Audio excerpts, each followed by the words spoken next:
Le texte n'est pas définitif, mais en l'état actuel, le projet de loi sur la réforme du travail est loin de faire l'unanimité. Il provoque même une levée de boucliers à gauche de la gauche. C'est plus de licenciements facilités, c'est je crois un reniement de plus de ce gouvernement qui, je le confirme, fait pire que Nicolas Sarkozy.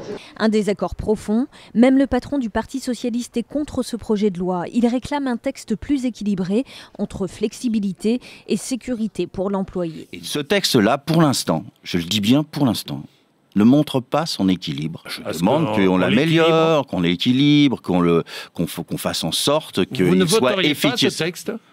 Pour l'instant, je n'ai pas à le voter, puisqu'il est en discussion.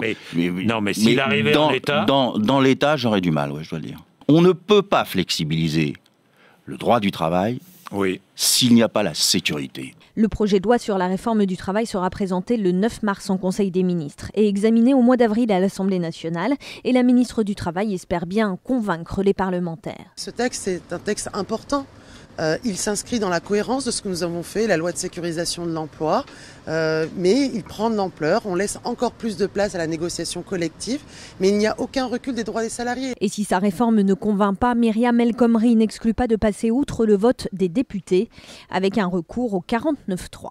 Il y aurait là une forme de passage en force vis-à-vis de la majorité du Parlement plus généralement, qui, rien que sur le plan de la méthode, serait tout à fait désastreux.